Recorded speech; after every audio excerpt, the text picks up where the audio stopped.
Erev Tov Mevorach, Birshut, Morai Verabotai. Bezrat Hashem, on étudie ce soir Parashat Hashavua, Parashat Chukat. Et on va aussi essayer, Bezrat Hashem, de rassocier le Shiur au mois de Tammuz. On est rentré dans le mois de Tammuz, donc on va essayer de rattacher la Parasha avec ce mois-là. Parashat Hashavua, elle n'est pas très longue. Elle contient 3 chapitres. Chapitres 19, 20 et 21 du Chumash Bamidbar. Et la Torah commence.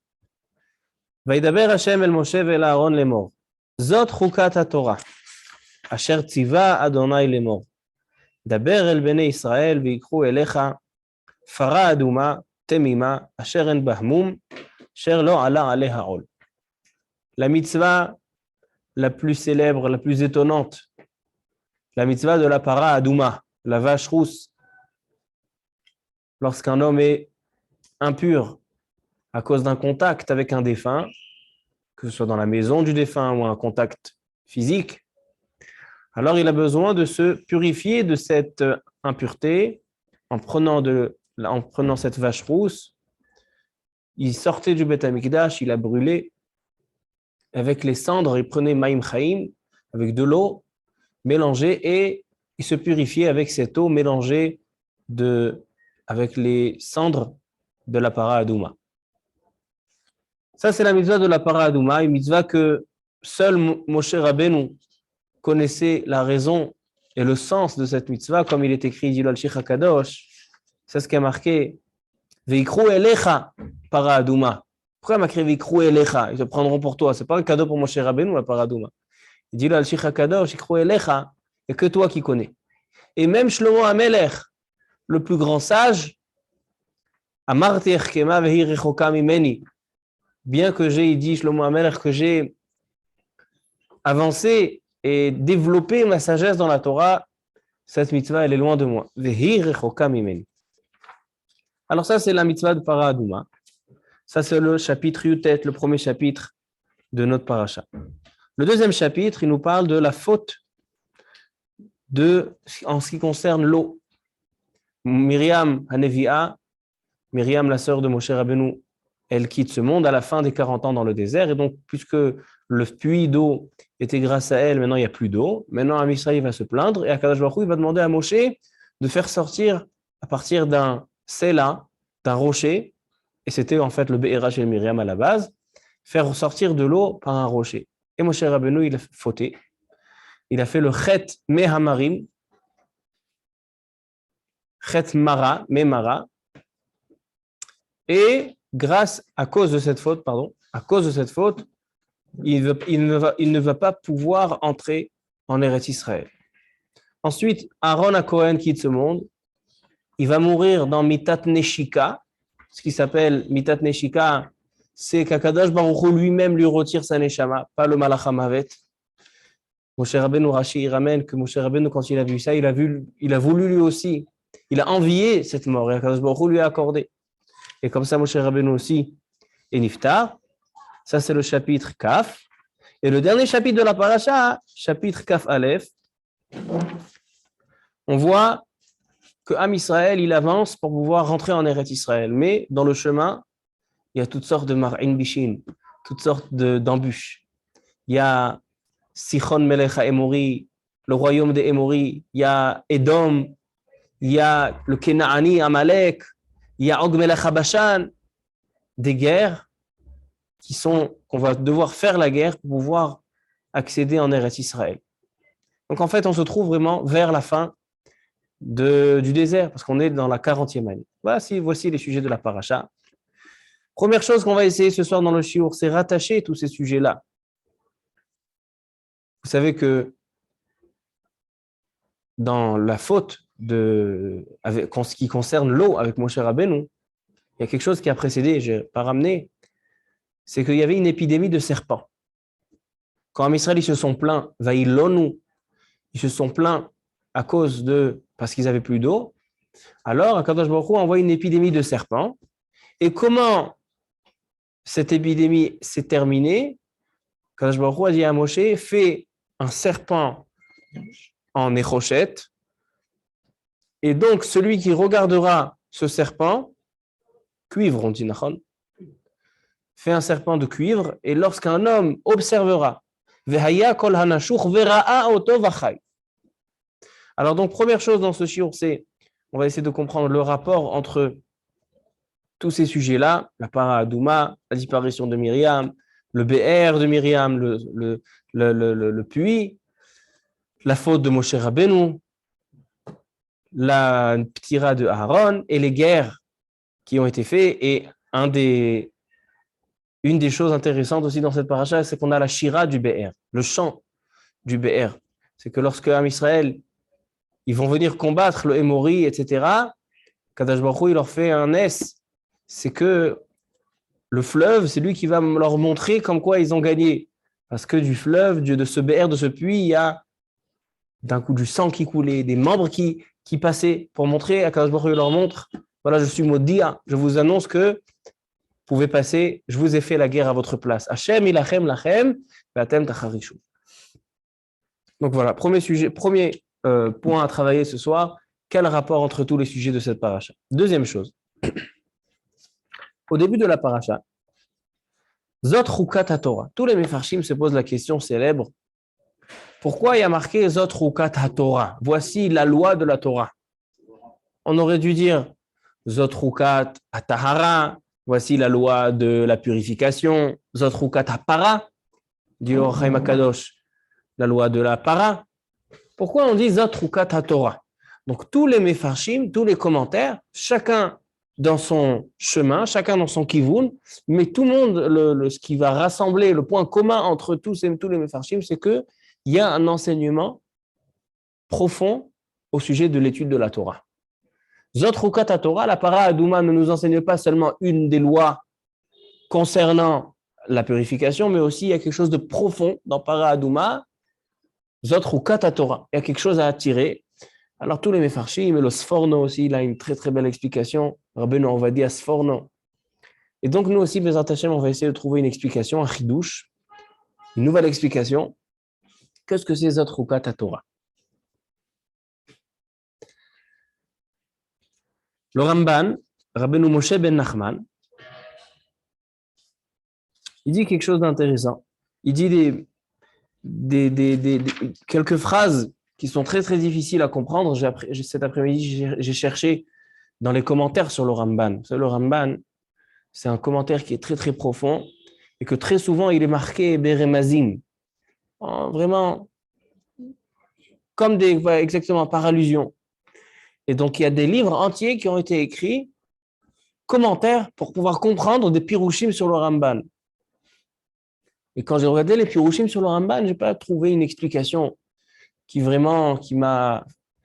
où j'ai dit j'ai compris le Ramban. Non. Mais Bezrat Hashem, on va dire un Mahalach et on va peut-être donner une nouvelle compréhension dans les paroles du Ramban. Je vous lis le Ramban. C'est le premier Ramban sur la paracha. Il dit le Ramban. Ha'emet, quand le Ramban il dit Ha'emet, il veut parler Alpi Kabbalah, Alpi Sod. On dit que c'est derech Ha'emet. Ve'ha'emet, shehi leha'avir ruach tum'ah. La question qui se pose dans le Ramban, c'est comment ça se fait que la para Adouma, on l'a brûlée à l'extérieur du Beth Amikdash. Tous les korbanot, tous les sacrifices, il est formellement interdit de les pratiquer à l'extérieur du Beth Amikdash. Tout doit être fait dans le Beth Amikdash. Or, la para Adouma, on la faisait à l'extérieur du Beth Amikdash. Et ça, c'est quelque chose qui a étonné tous les philosophes à l'époque, en disant que cette mitzvah, elle est a priori une sorte de avodah zara. Comment est-ce possible de prendre un sacrifice et de le faire en dehors du Beth Amikdash? Donc, nous explique le Ramban. Ve'ha'emet, she'i le'avir ruach tum'ah, u'srefata kerech nichoach bachutz.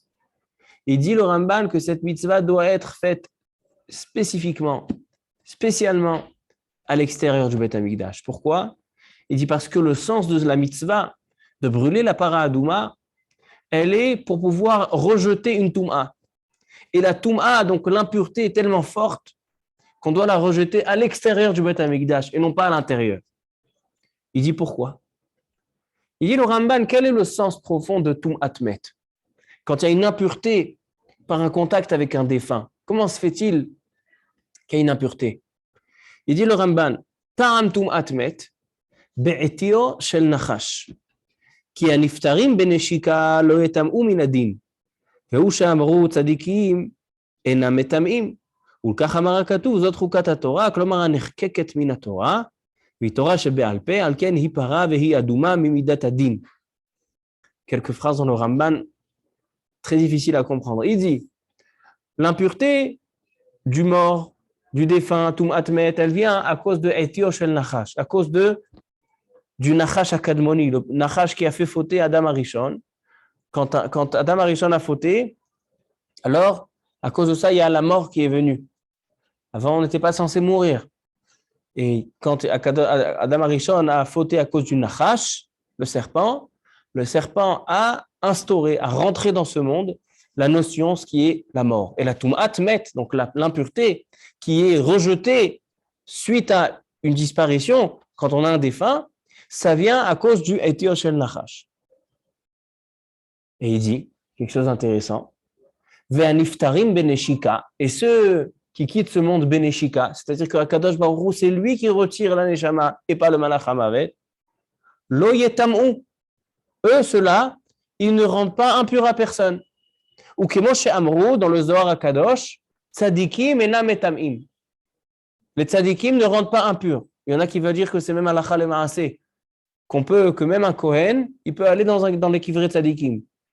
Rabbi Shimon Bar Yochai, Rachel Imenu, les kivrei avot à Hebron, il peut aller. Pourquoi? Parce que tzadikim enam metamim.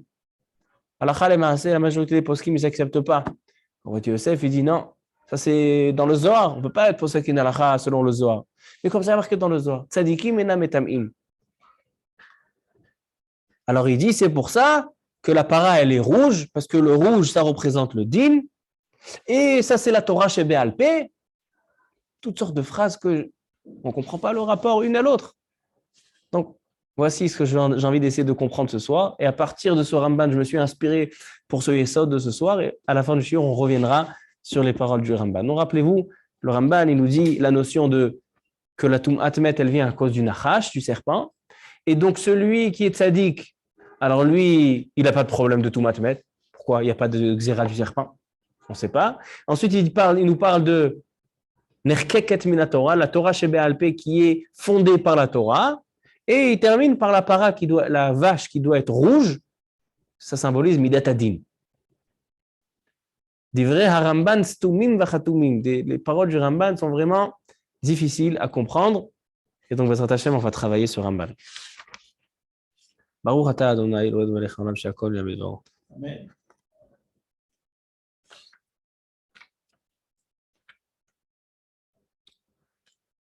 Je vous invite à regarder Rashi au début du chapitre Kaf.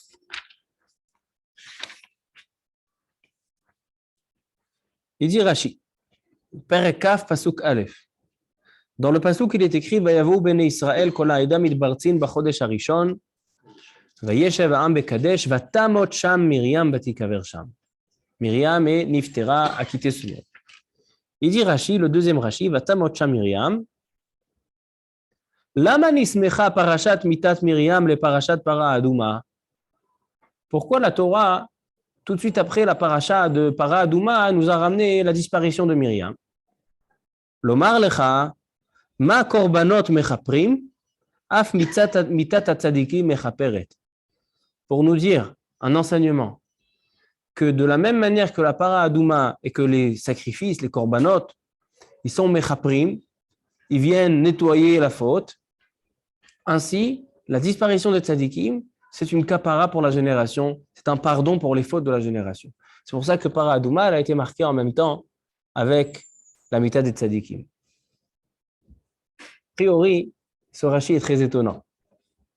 Parce que si on va selon le Ramban, qui nous a dit que le sens de para aduma, c'est rejeter la Tum'at Met.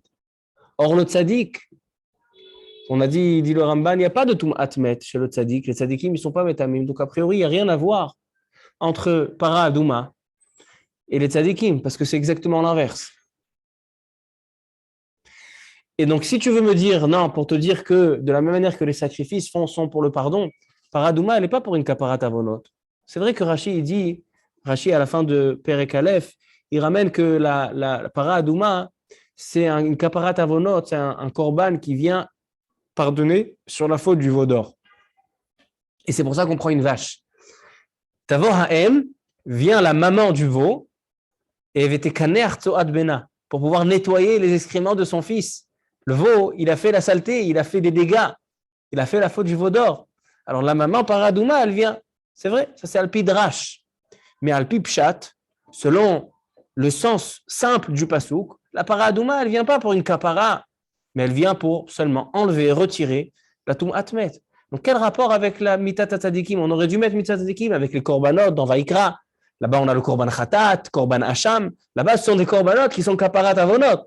Donc a priori, ce Rashi ne nous explique pas à 100% le rapport entre la disparition de Myriam et la paradouma. Ça aussi, c'est un point qu'on doit travailler ce soir. Ensuite, je vous invite à voir un autre Rashi.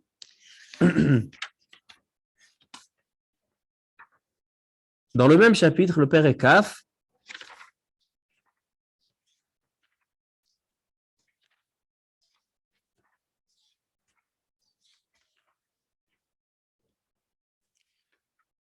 non, dans le Père Ekaf Aleph, au début du Père Ekaf Aleph, Pasouk Dalet. Elle dit la Torah, Vaïs'u me'or ahar derech yamsouf, lisbov et eretz edom, ותקצר נפש העם בדרך. וידבר העם באלוהים ובמשה, למה העליתונו ממצרים? Ils viennent à Israël et ils s'adressent à Kadosh Baruch Hu et Moshe, pourquoi vous nous avez sortis d'Égypte? La mout bamidbar, qui en lechem, ve'en maïm, on n'a plus de pain, on n'a plus d'eau, ve'nafshenu katsa balechem akelokel, et on n'en peut plus de ce pain kelokel qui nous fait du mal. Pourquoi ce pain, il nous fait du mal?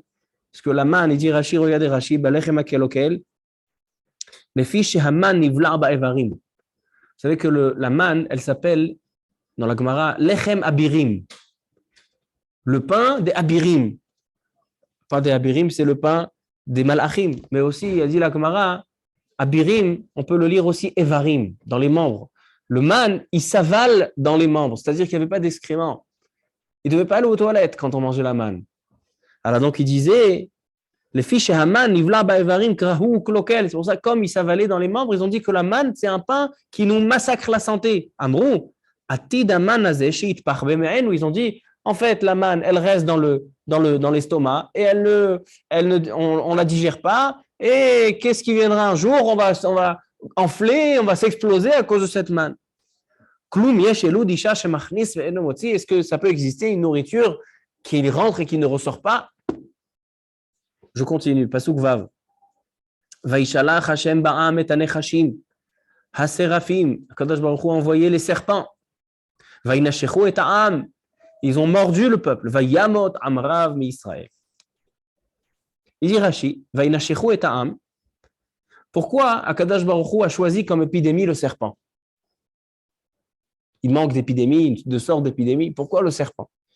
Il dit Yavon Nachash, Shelaka al Otsaad Diba, Veipara Mimotzi Diba. Il dit on parle de quel serpent? Le serpent de Adam Arishon. Adam Arishon, pourquoi il a eu une punition? Parce qu'il a parlé. Il a parlé du Lachon Hara sur Akadosh Baruch Hu. Il a dit à Adam Arishon, oui, tu sais, Adam Arishon, tu sais pourquoi Akadosh Baruch Hu ne veut pas que tu manges? Il a peur que tu sois intelligent comme lui. Alors il dit, celui qui a été puni, le serpent il a été puni à cause de Diba, alors lui il va venir et il va s'occuper de la punition de ceux qui ont parlé du mal. Ils ont parlé du mal de la manne. Ils ont dit lechem akelokel. Alors donc, on a déjà quelque chose qui nous éclaire dans la paracha, c'est qu'on a un fil conducteur, c'est le nachash. Dans Para Adouma, le Ramban il nous a ramené le nachash. Pourquoi il y a Tum Atmet? Le nachash.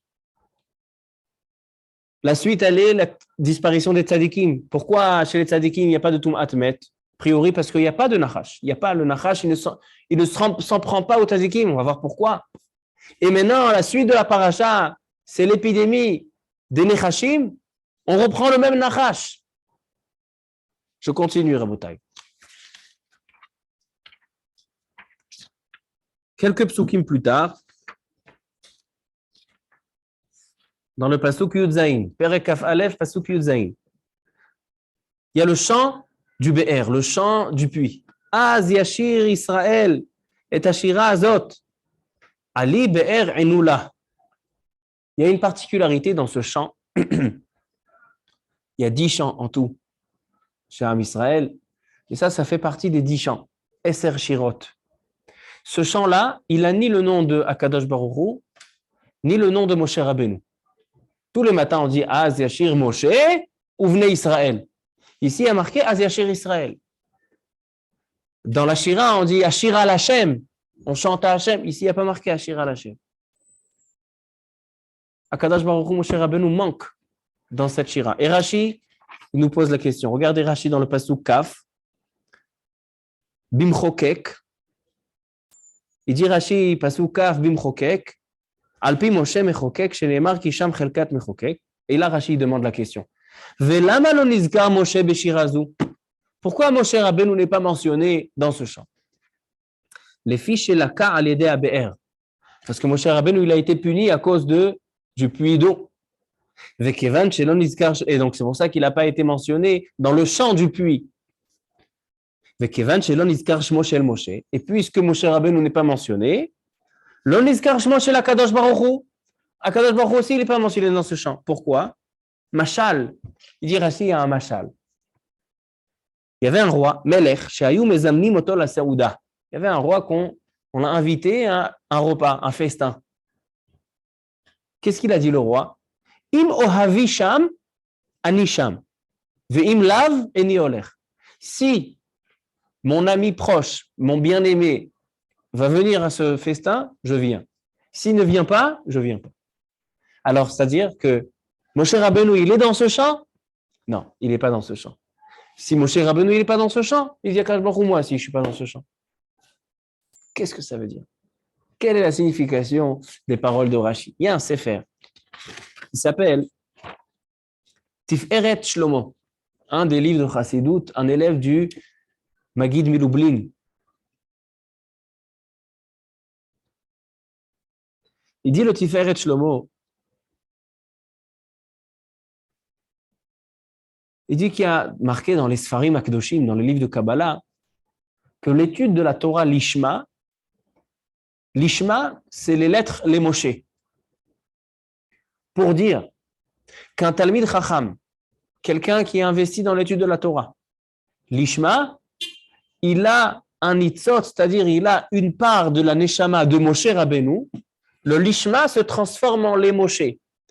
Il a une partie de la Neshama de Moshe Rabbeinu qui entre en lui. C'est pour ça qu'il dit à Kadosh Baruch Hu, si Moshe Rabbeinu il est là, je viens. Pourquoi? Parce que la Neshama de Moshe Rabbeinu, c'est le lien fort avec la Torah. Et la Torah, c'est ce qui rattache l'homme à Kadosh Baruch Hu. Israël, ve'oraita, ve'kutsha, be'rifu, chadou. Et il dit à un Talmid Chacham qui étudie Torah Lishma, alors Akadosh Baruch Hu, il est avec lui. Il dit marqué dans Tana Dev Eliyahu, Akadosh Baruch Hu yoshev veshone kenegdo.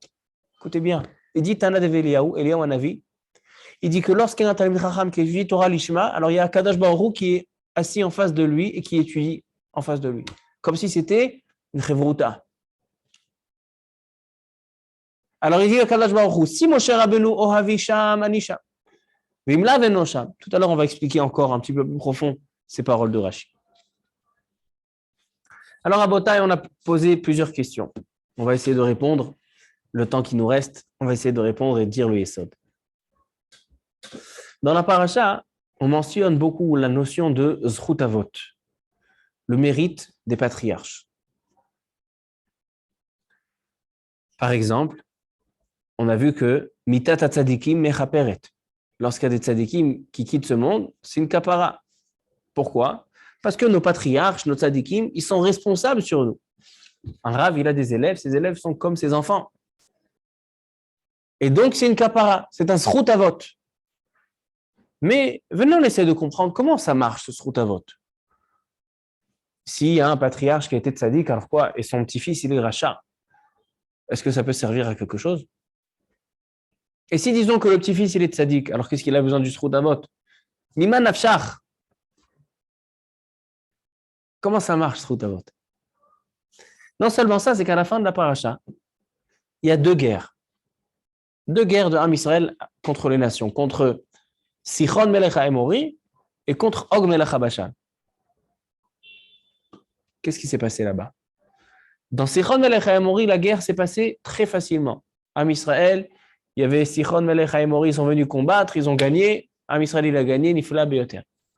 Ensuite, la deuxième guerre, à la fin de la paracha, la guerre avec Og melech ha-Bashan, là-bas, Kadosh Baruch Hu, il dit à Moshe, Al tira oto, n'aie pas peur de lui. Il demande là-bas Rashi, on n'a pas le temps de regarder tous les Rashis de la paracha, mais vous pouvez regarder tout à l'heure. Il demande là-bas Rashi, pourquoi Kadosh Baruch Hu, dans la guerre avec Og, il dit Al tira oto, n'aie pas peur de lui, mais avec Sichon ha-Melech ha-Emori, il n'a pas dit n'aie pas peur de lui. Og Melech ha-Bashan, il est plus impressionnant que Sichon. Il dit Rashi, il dit que Og Melech ha-Bashan, c'est lui qui avait protégé Lot, qui avait fait la guerre pour protéger Lot, de la famille de Abraham. Et il dit Rashi, peut-être que Og Melech ha-Bashan, il va avoir le srout de Abraham Avinu, le srout avot. Aussi. Srout avot. Aussi dans la première guerre, avec Édom. Première guerre dans la paracha, c'est avec Édom. Qui c'est Édom? Descendant de Esav. Il dit Rashi, pourquoi Am Israël ils avaient peur? Il dit parce que ils avaient le srout de Esav, srout avot. Dans la paracha, on voit beaucoup la notion de srout avot. Qu'est-ce qu'elle est cette notion? Je pense comme ça. Et avec ça, on va comprendre le Ramban, on va pouvoir tout répondre B'siyata d'Ishmaïa. On reprend la création du monde. Adam Arishon faute à cause du Nachash. Qu'est-ce qui se passe à ce moment-là? Le Nachash parle, va faire du Lashon Hara, et Adam Arishon va être séduit par les paroles du Nachash. Qu'est-ce que ça veut dire? Akadosh Baruch Hu, quand il a créé le monde, il a créé pour la Torah. Bereshit, Bishvil Reshit, Torah Shenikret Reshit. Et il a créé l'homme pour que l'homme puisse se rattacher à son créateur par la Torah. Quelqu'un qui est capable de renier ce que lui demande la Torah, Kadosh Baruch Hu lui demande, il lui dit ne mange pas du Etz Hadat. Et il est capable d'aller écouter un simple serpent qui va lui dire, c'est-à-dire que il n'a aucune Torah en lui. Pourquoi? Parce que le sens de la Torah, Kadosh Baruch Hu donne la Torah, c'est pour que toi et la Torah deviennent un. Israël, ve'oraita ve'kucha ve'echu, kula chadhu. La Torah, ce n'est pas une science qu'on va étudier pour avoir des connaissances en Torah. Un Talmid Chacham, un Rav, ce n'est pas quelqu'un qui a des connaissances en Torah. Mais ce que lui et la Torah sont un. Et si Adam Arishon, il est capable d'aller écouter le serpent, c'est que la Torah et lui ne sont pas un.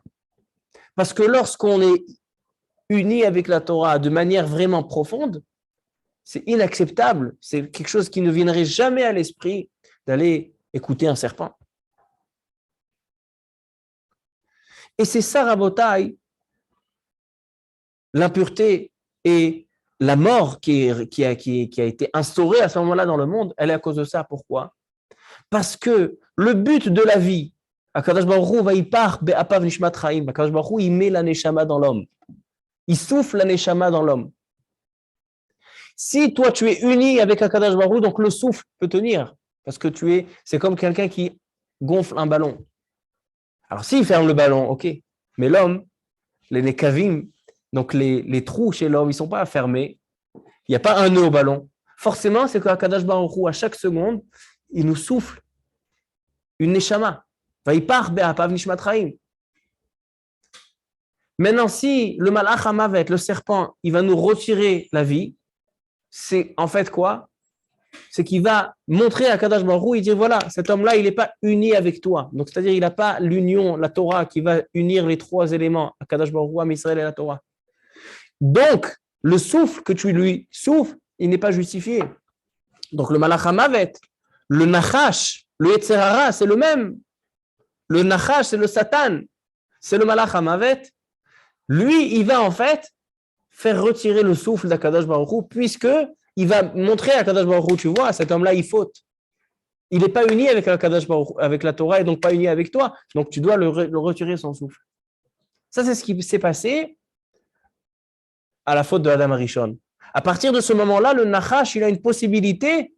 La mout be'etiosh Nachash, la mort, elle est à cause du serpent, parce que lui, il vient chez Akadosh Baruch Hu, il lui dit, tu vois, cet homme-là, il n'est pas uni avec la Torah, donc on peut lui retirer le souffle.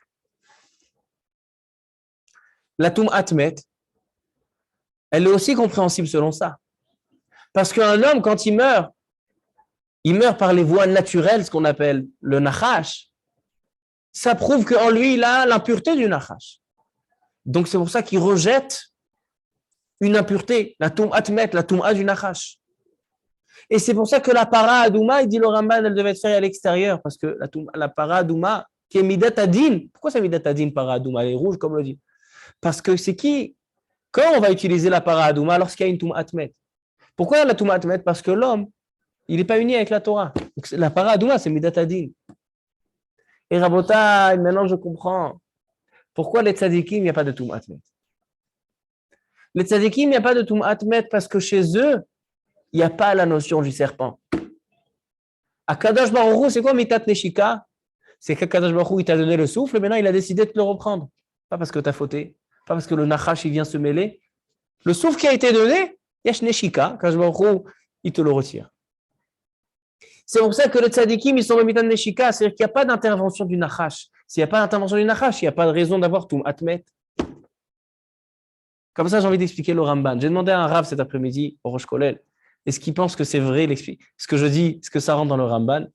Il m'a fait une tête, il m'a dit, je ne sais pas. Je lui ai dit, vous avez un meilleur pshat? Il m'a dit, non. Je lui ai dit, non, ça va, alors je prends le mien. Maintenant, je comprends le Ramban. Il dit, le Ramban, para Adouma, elle est à l'extérieur, elle est rouge, mitatadin. Et d'un autre côté, les tzadikim, ils ne sont pas métamim. Qu'est-ce qu'il veut dire le Ramban? Et il y a une autre phrase dans le Ramban que j'explique selon ça. Le Ramban, il nous parle de Torah chez Be'alpé. Et là, je reprends le mot Zot Chukat Torah. C'est quoi Chukat Torah? La loi de la Torah. Il dit le Ramban que la Torah chez Be'alpé, elle est Nerkeket min Torah. Nerkeket veut dire, le mot Chok, en hébreu, c'est une loi. Mais il y a un sens aussi dans le mot Chok. Ça, c'est un chidouche que j'ai pensé à ça cet après-midi. C'est que Chok, c'est aussi Milachon Chakika. Chakika veut dire quelque chose qui est gravé. Il y a plusieurs manières de dire. Il y a le din, le mitzvah, mishpat, mais il y a chok. Chok, c'est quelque chose qui est gravé. Pourquoi la para Adouma, elle est associée à la notion de gravé? Pourquoi on n'a pas dit zot mitzvah ta Torah? Non, zot ruka ta Torah. Alors je pense à un pirouche nifla. Qu'est-ce qu'on a dit tout à l'heure? Que le but de l'homme, l'objectif de l'homme, c'est que la Torah et lui deviennent un. Et lorsque lui et la Torah seront un, alors il va aussi s'unir avec Akadosh Baruch Hu. C'est ça le but de la création, de s'unir avec Akadosh Baruch Hu par l'intermédiaire de la Torah. Maintenant, qu'est-ce que ça veut dire unir l'homme avec la Torah? Quelle est la différence entre la Torah et toutes les sciences? Il y a un professeur en mathématiques, en histoire, et un Talmid Chacham. Quelle est la différence entre les deux? Alors nous, on dit que lui, la Torah, elle est un avec lui, et lui, c'est une science qu'il connaît. Mais ça, c'est pas des choses concrètes. Concrètement, quelle est la différence entre un Talmid Chacham et un professeur?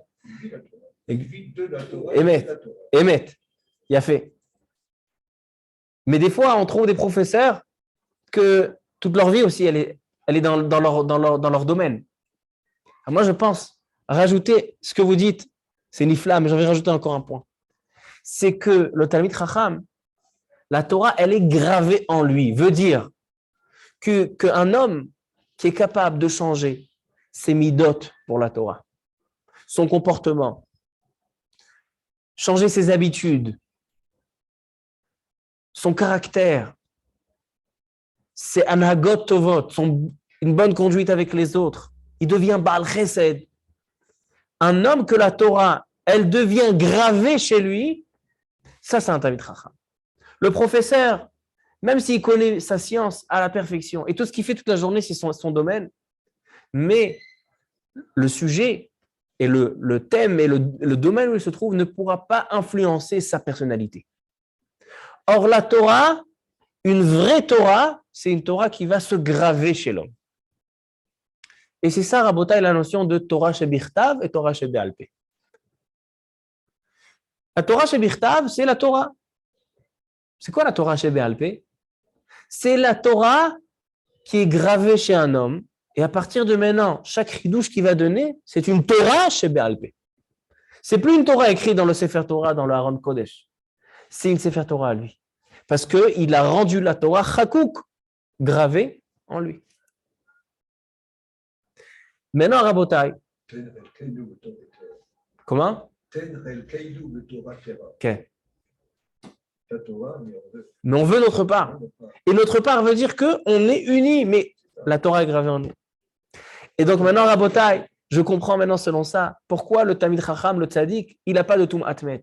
Il n'a pas le Nachash. Pourquoi il n'a pas le Nachash? Parce que qu'est-ce qu'on a dit? C'est quoi la faute du Nachash?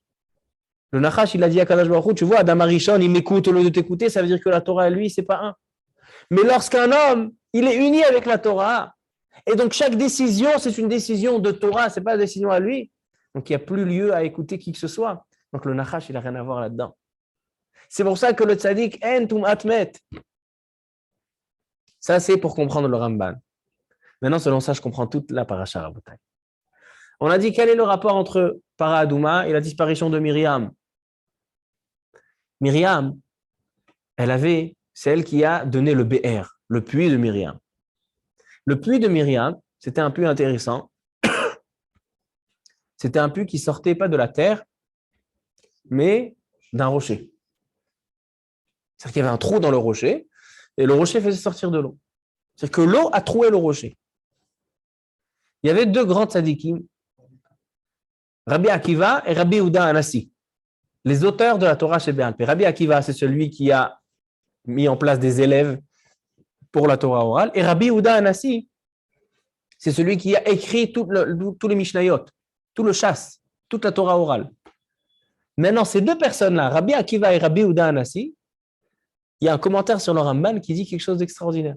Il y a un Tosfot dans Masechet Baba Metzia qui dit que Eliyahu Hanavi, quand ils ont tué, quand Rabbi Akiva il est niftar, et donc ils l'ont mis dans une pièce, ils l'ont capturé, Eliyahu Hanavi est venu personnellement prendre Rabbi Akiva pour aller l'enterrer.